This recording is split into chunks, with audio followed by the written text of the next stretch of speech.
Hello, and welcome to Episode 10 of Body, the Cloud9 Fancast.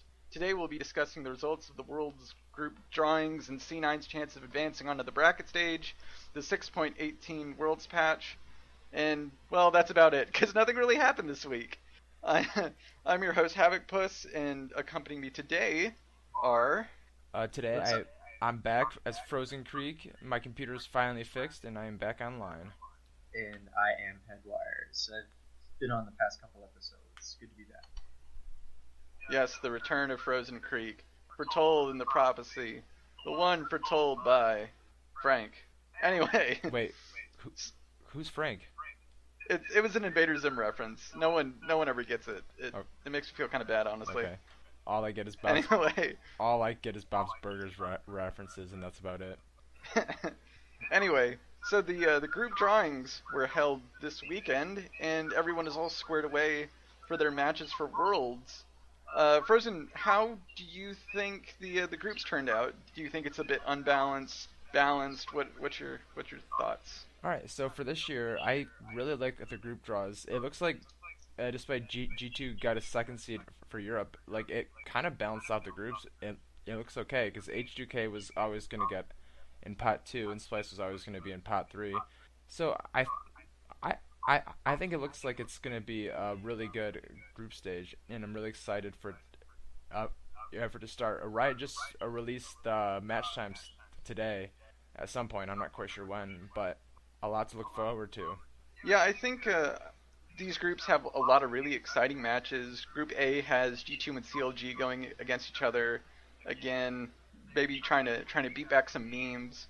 Group B has a really interesting grouping with us in the mix. Group C and Group D I think are also really interesting. I really just want to see how EDG plays because they seem like a team that's pretty strong, and I really want to see how Group D turns out since that's the group of death basically. Because TSM, RNG, and Samsung Galaxy are all really strong teams, and Splyce is kind of the wild card that kind of brings up the rear. What do you think, Headwires? Is there anything that really stands out to you when looking at these groups? I think overall the group draws, they always look interesting before the tournament starts because you don't know how to perform. That being said, I think the easiest group is Group C. I think EDG... They got basically like a free group, like none of those teams. And I think the most interesting one is Group D because any of those teams could make it out. Yeah, I think one thing about Group C you kind of have to think about is last year at Worlds, AHQ kind of didn't perform well when everyone was kind of saying, oh, well, AHQ is going to perform really well. And them and maybe some of the other Chinese teams are looking to kind of build themselves up back to where they were before Worlds last year, where their region kind of underperformed. Do you guys agree? I think that's a fair assessment. You don't think... I thought the LMS region last year overperformed, mainly due to the fact that China shipped the bed so hard. Yeah, I think that's probably fair to say. We also saw China do pretty good at MSI, but that was also on home soil, and that they ended up not even making the finals. So... I'm not quite sure what to expect from them, but I think EDG should safely get out of the group. But my wildcard pick for the tournament right now of just the group stages, I'm going to call it right now, Splyce is going to make it out of groups. Oh, that's a bold prediction. That's very bold. I think they showed a lot of tenacity going through the European gauntlet, so I think they certainly have the fire, but do they have the skill to go up against RNG and TSM and Samsung? I think that's going to be the real question. For me, Splyce, however... Sorry to cut you off, but I like Splyce a lot, but there is no way they are getting that. Hey, CLG made finals at MSI. That's even more improbable than Splyce making it out of this group. Okay, I won't get into that, but that's a whole situation in itself. I think for me, the team I really want to watch is to see how CLG performs. Coming off of a really hot MSI performance to a really lackluster summer season, I really want to see if they can pick themselves back up and show that they can still perform somewhat on the international level. There's been a lot of questions about their performance lately and if they can really readapt to changing metas and stuff. So I think that's going to be a really interesting thing to watch. So a Group B it looks like it could potentially be a group of death, I guess, or not a group of death, but it's one of the groups I think where anybody could come out of it. But I think based on everything I've seen, like normally in the mornings when I get ready for work and stuff, I always watch Korea and sometimes China. So I've watched some of these teams and stuff, but I do think that Cloud9 has a chance of getting out of the group. I think Flash Wolves is definitely the weakest first seed. So I think that definitely helps us out a little bit. Yeah, I think we have a pretty good shot. I mean, Flash Wolves is, if at least we're looking at like MSI in terms of like historical international performance. CLG beat Flash Wolves at like every game that they played against them. So I don't think we should have too much of a problem there. And IMAY is the third seed Chinese team, and people have been saying they're the weakest out of the three. So I think we can certainly beat them. SKT is really going to be the one that we're going to struggle with just because they have a really stacked roster and they've won championships before. All things considered, this group, the group draws went pretty well for Cloud9. Cloud9 needed to get Flash Wolves as a first seed and then avoid some of the stronger Pool 2 teams, RNG, and miraculously they did just that, so it's actually a pretty good chance that they make it out of the group. I think IMAY is definitely bottom of the group.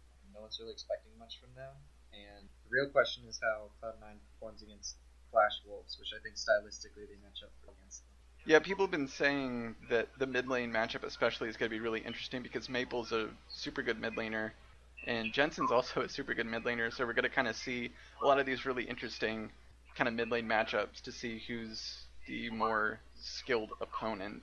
Headwires, what do you think about the jungle matchup? People are saying that one of the strengths that we're going to have going in this group is that we have a jungler that might be able to pressure the map a bit better than some of the other teams' junglers, and that's going to be our advantage in beating these teams. No.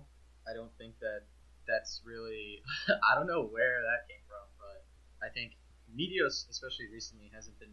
has historically applied very little pressure to the map, unless it's a pick like Zach where he pressures him heavily. This group just... I mean, the tournament in general just doesn't really have a whole lot of good junglers, but this group doesn't really strike me as one where that's going to be a problem, because Blank and Bengi, whichever jungler SKT plans on using, neither of them are like outstanding junglers, and then you've got Karsa and Flash Wolves, who is pretty good, but he's kind of like Xmithemy, where he's only good because he works well within the team, dual skill. So I think the jungle, it'll be interesting to see what happens, but I don't think that will be a big factor in why teams win. Alright, fair enough. What about the top lane? We have, I guess you can call him C9 Impact now, since he seems to be playing better than his old self, but the top lane should have some really interesting matchups as well. I really want to see how Impact performs against, who's SKT's top laner? Duke, right? Yep. Yeah, Duke. I think it'll be really interesting to see how he plays against him and the other top laners. What do you think, Frozen? Do you think that's going to be a lane to really watch out for?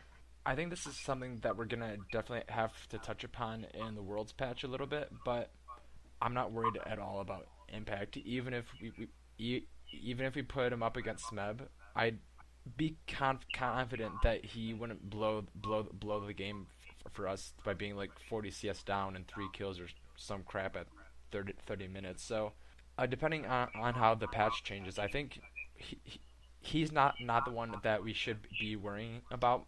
But I also don't think he's gonna be up there like solo killing people, like he's playing against like Diamond 4s or something. So I'm not sure if that's gonna be where we win our games. But I think it's definitely a positive for our side that's gonna help us through the group stages if we want to advance. Yeah, I think he's going to be fine. He may not be as strong as in 6.15, but I think the great thing about Impact is he's very low resources. So even if he is a bit behind in CS early, like we did see in the last game against IMT, he was a bit behind, but he snapped back and he caught up with Huni fairly quickly. So I think that what's great about Impact is you don't really need a lot, so you can just leave him there and that way Meteos can kind of focus on mid and bot lane, which will be a lot more important lanes to focus on. I'm really looking forward to how he performs against Duke, because Duke, this season a little more than last, has historically been one of the best top laners in Korea. I mean, he's always living in the shadow of Smeb now because Smeb's a god, but he's a pretty good laner, and it'll be interesting to see how Impact, especially as frozencreek said with the patch changes, adapts with his picks.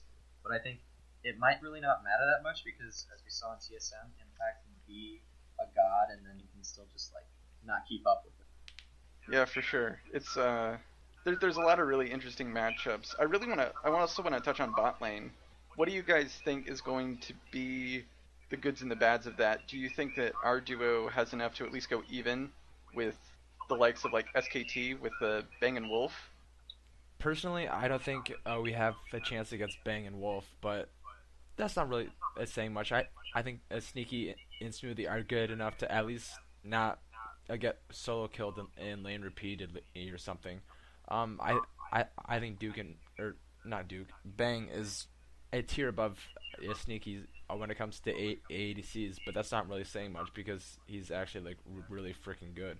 So I'm really looking forward to see how it plays out. No one expected us to solo kill Double Lift and Biofrost either, but who knows at that point? But I think it's not going to quite to be like top lane because it is going to decide a matchup, I think, in bottom lane. But I think we can hold our own against the best, and I trust in Reaper to set up a game plan that helps shield the bot lane a little bit.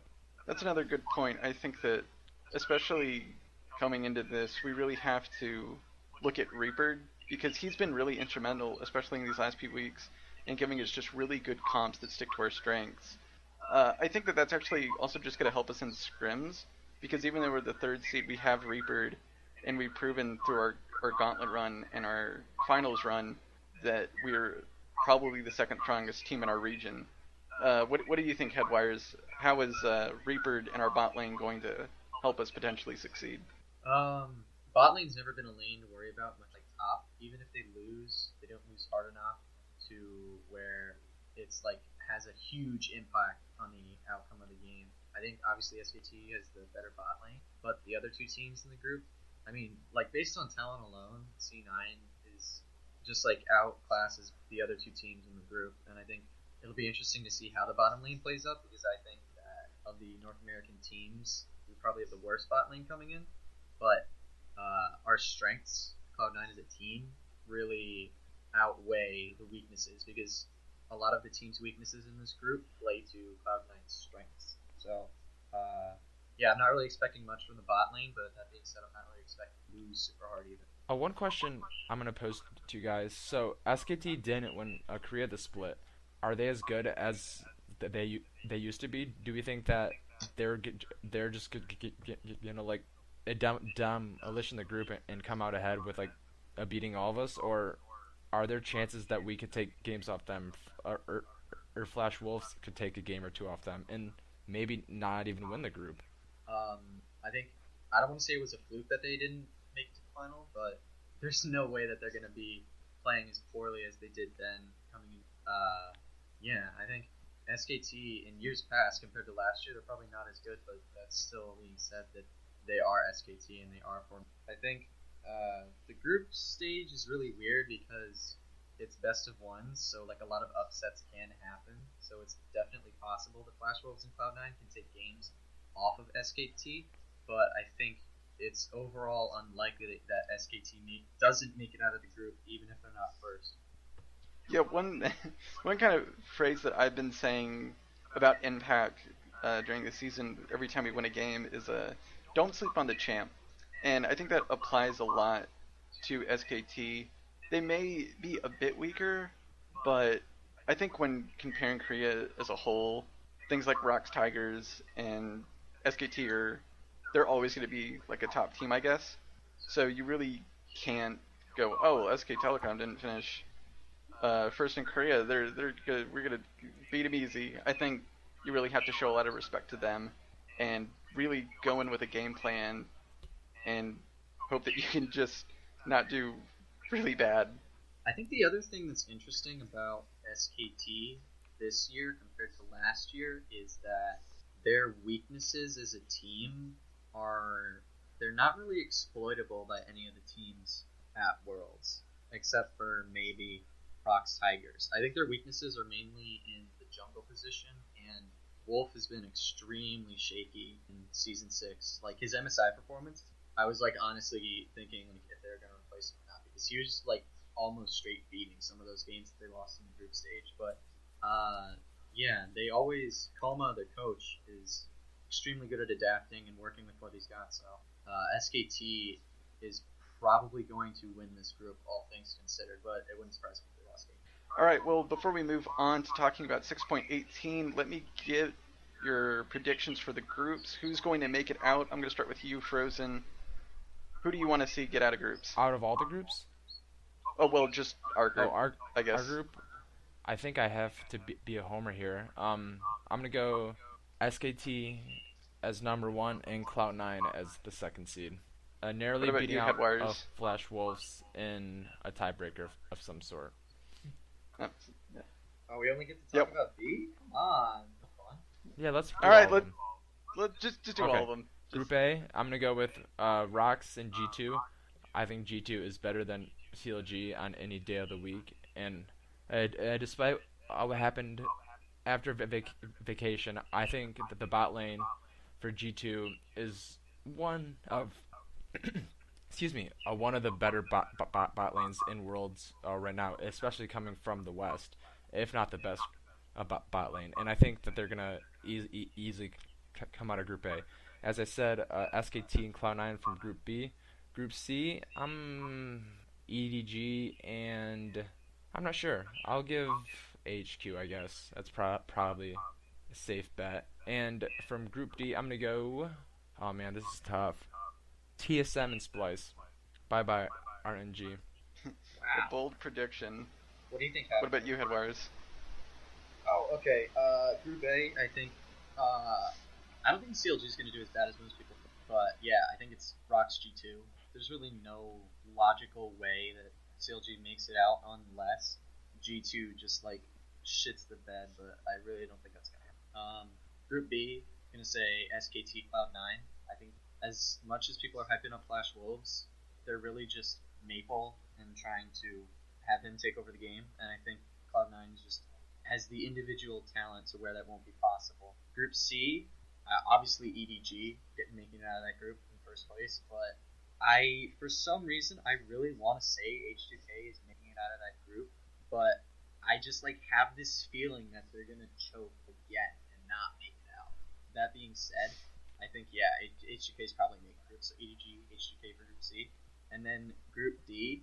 This is so difficult because all of the teams in this group are inconsistent or unproven.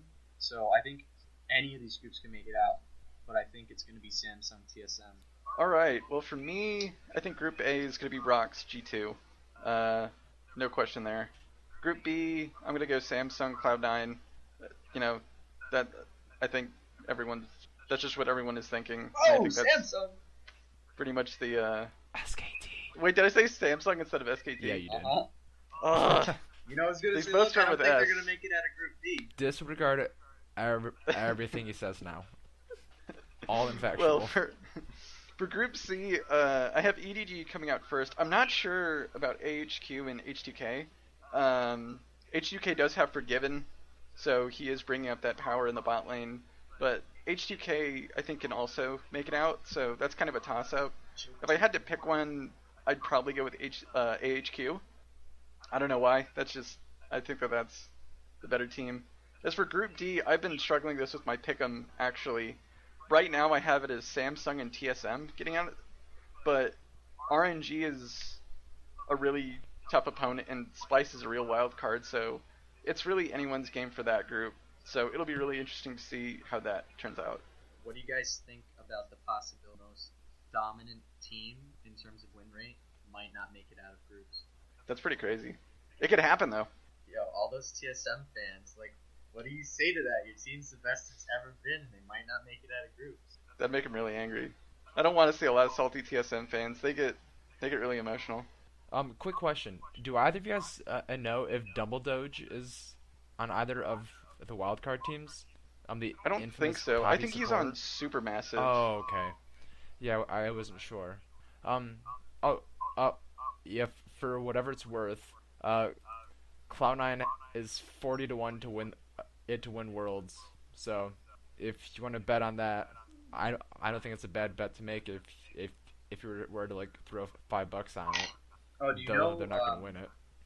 the way that the bracket works out is, I think, so if Group B's second seed plays Group D's number 1 seed, and let's say in a perfect world, TSM is Group D's number 1 seed and Cloud9 is Group B's second seed, that means in the quarterfinals, NA will be playing each other, which would mean that NA is guaranteed a spot in semis.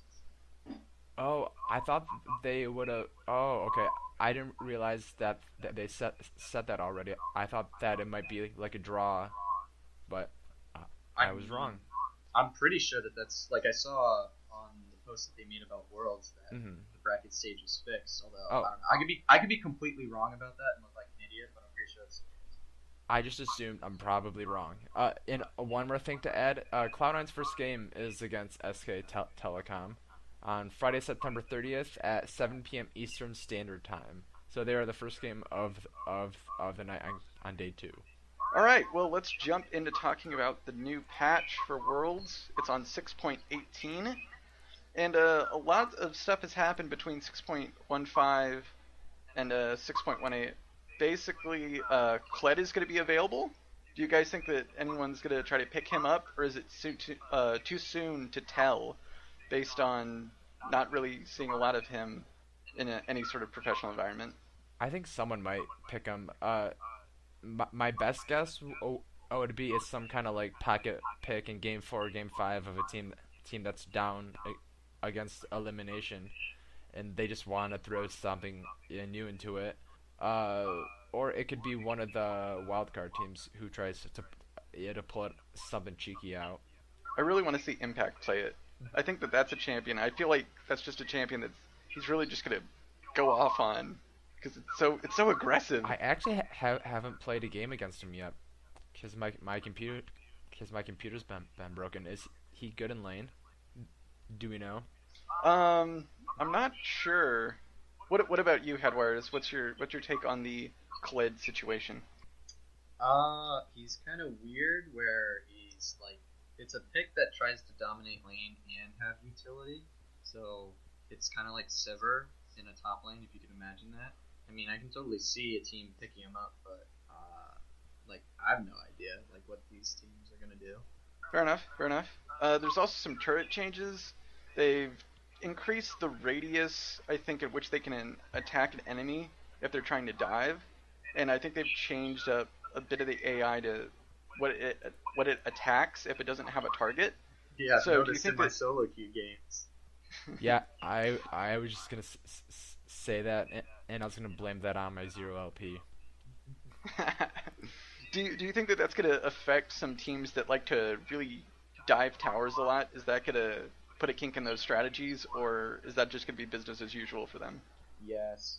I think it's mostly gonna be business as usual, but it does kind of reinforce the laning meta also, because you can't just come down and dive, but it's still gonna be done. Teams like TSM are still gonna want to come at you and take your turrets, so maybe it's gonna be a bit more scripted or planned out beforehand, but it'll still be there, that's for sure.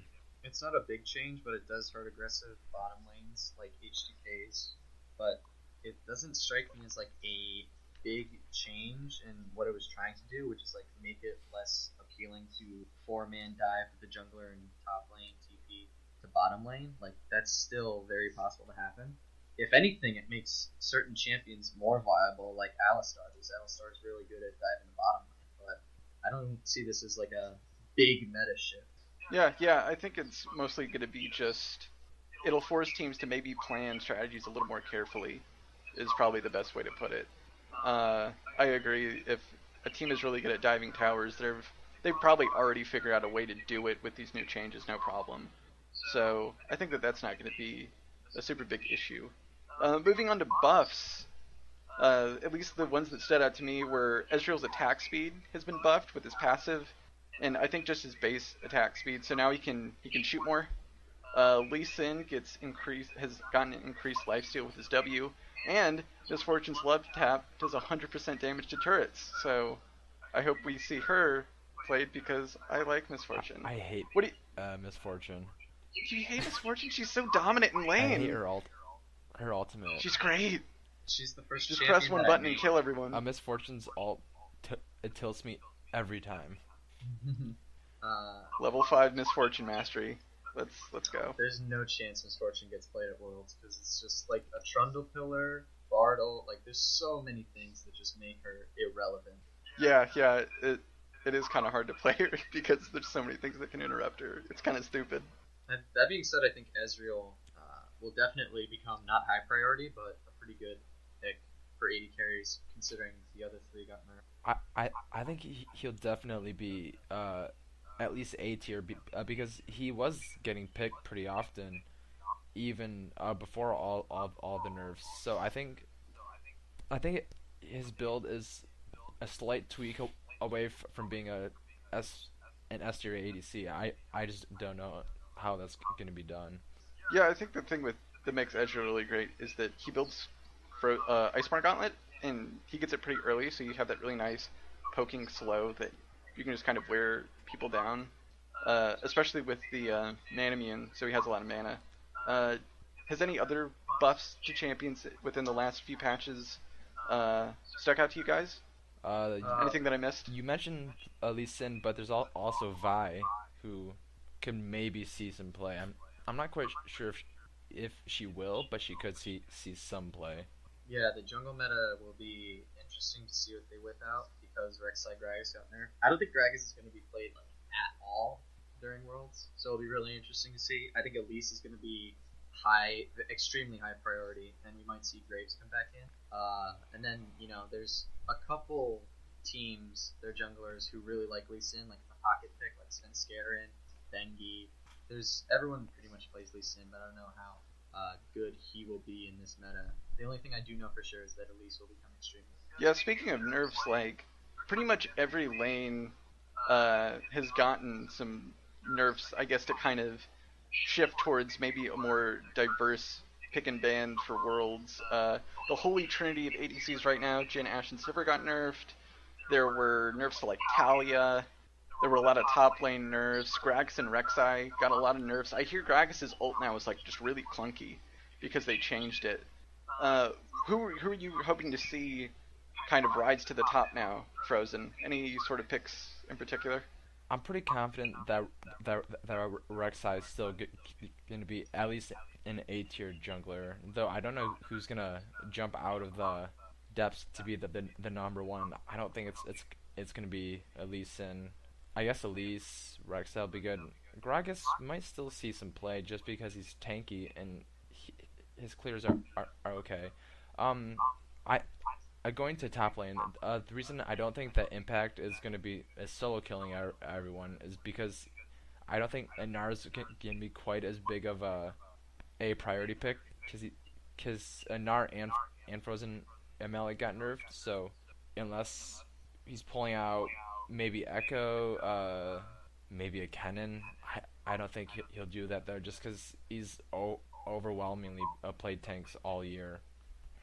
Yeah, we don't really know what's going to happen for meta, but I think most of the priority picks are be centered around the mid lane because of all champions that got touched in the most recent patches. Mid lane, a lot of the really good picks survived more than some of the other lanes. Yeah, Vlad was also recently nerfed, and I think that may actually help C9 a bit, or maybe not at all, or at least not hurt them, because they don't even pick it anyway. So it's either still permaban it or they trade out that ban for something more useful. At least I think. I never really understood why they never played. Like Jensen played it, I think maybe 2 games in all summer split, and I never really understood why because Jensen, player who really likes these picks, like high DPS, Cassiopeia, Azir, games where you can literally 1v5 carry, it seems like Vladimir's a perfect pick for that. I saw an interview. I think it was Scar was talking to Reaper about Vlad, and he was saying basically, oh no, it was with Pole Belter, and he asked why C9 doesn't put so much priority on Vlad, and Pole Belter said it's a champion that you really have to kind of play perfectly, and if you find a way around Vlad, there's not really a reason to play him. So like with Jensen, his big counter pick is Cassiopeia, so they don't really need Vlad, so they just permaban him, and if it does slip through and the team gets it, they can just get Cass and it's fine. So maybe that's it. Maybe he just feels more comfortable getting really good counter picks instead. I'm not 100% certain, but that could certainly be an insight as to why. I don't know. It seems a little too suspicious. Yeah, I don't think it really made sense either, but it worked out for the most part. I don't think our mid lane matchup our mid lane matchups revolving around Vlad were really the problem against TSM. So I'm glad I hope he's gone, and I'm glad that he might be gone, because he just wasn't that fun to watch for me. But I'm super excited to watch the mid diversity, because I think that there's so many champs that can be picked and worked around in pretty much in any comp. Like Jace, Varus is back, Cassiopeia, maybe Talia, but probably not. LeBlanc. Yeah, what's great about the mid lane is there's just a lot of champions, so they have a lot of pickings still. But I guess the problem with that also is, since you have a lot to work with, once you find the most efficient picks, everything else just gets cut. So it's kind of a double-edged sword, but hopefully we can see a lot of different stuff. Yeah, I think last year there were more unique picks than any other Worlds. I think this year maybe it breaks that. I don't know. Alright, well, do you guys have any final thoughts on the upcoming Worlds patch? Things people should look out for? Anything like that? No, I'm good. I think AP Echo is really strong. Ban that in your solo. Oh, back when he first came out, I loved playing him. It was just so fun to dash into people and just blow them up. It was great. Yeah, he's one of my favorite champions. I like playing him. For sure. Well, do you guys have any favorite moments of the week from esports? There hasn't really been a lot going on, I don't think. But if anything you've kind of saw that you want to share.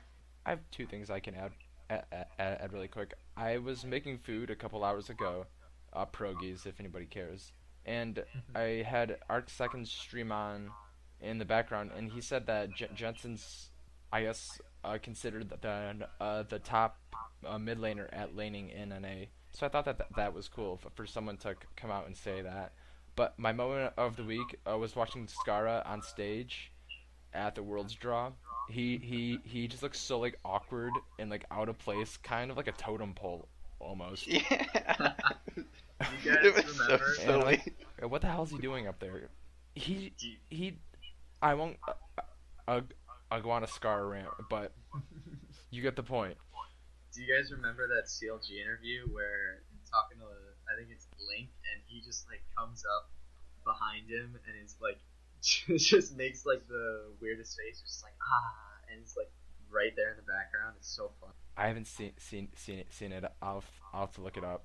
I think it's called Ganked by Skara. Alright. What about Oh no, go on. you want to say anything? Okay. I was just going to transition over to Headwires, who do you have any favorite moments? Yeah, I think I just learned that everyone's going to get a free Riot Kale skin, so we're going from a skin that's one of the rarest in the game to now every single person will have it, which is Feels pretty fun. bad, man. I already have it, and I still don't know how. I would have preferred Riot Graves at Vex, to be honest. And then my second favorite moment, I guess, is on Twitter. As soon as groups got announced, Jensen tweeted out that he's gonna clap Faker. That was pretty cool. Will he clap Faker? We'll have to wait and see. Oh, one more thing to add. My favorite moment of the week is every moment on Rush's stream. Oh, it was so funny. Did you see the part where he shit, I can't remember what he said exactly. But he was saying how he picked Kindred when he was playing with Jensen, and and he was like, Meteos told me Kindred was OP. Meteos told me he's super OP jungler, so I don't trust Meteos. My favorite moment was probably all the Korean boot camp stuff, like just Jensen and Sneaky playing with Rush. Anything that happens with Bjergsen and Double Lift Stream, those are always just everyone's making all these really crazy plays and funny stuff happens, and it's just a really great time for just some fun content. So it's always a really great time when Cloud9 and TSM get to boot camp. Oh yeah, Bjergsen called someone a bad boy this morning, so that's all I have to add. I don't watch him that much. He Headline news: Bjergsen calls someone a bad boy. Yep. All right. Well, I think that's gonna do us for today. Congrats, guys, for making what I thought was gonna be a short episode into a full-length one. So pats on the back all around. But anyway, thank you for listening to the 10th episode of Bodied, the Cloud9 Fancast. Feel free to tweet questions and feedback to @C9Bodied or email us at bodiedfancast@gmail.com. Questions might be answered on the next podcast, so please do it. We're lonely. I don't have anything else better to do. You don't. Why would you call me? I don't have anything better to do either, so if you guys could, I think I'm getting sick, so if I get sick, it would be a welcome to my inbox. Yeah, he's sick, guys. Send him things to make him better. But yeah, thanks for listening. I'm havokpus. I'm frozencreek. I am Headwires. And thank you for listening. We'll see you again next time. Bye, guys. Peace out. Bye-bye. Bye.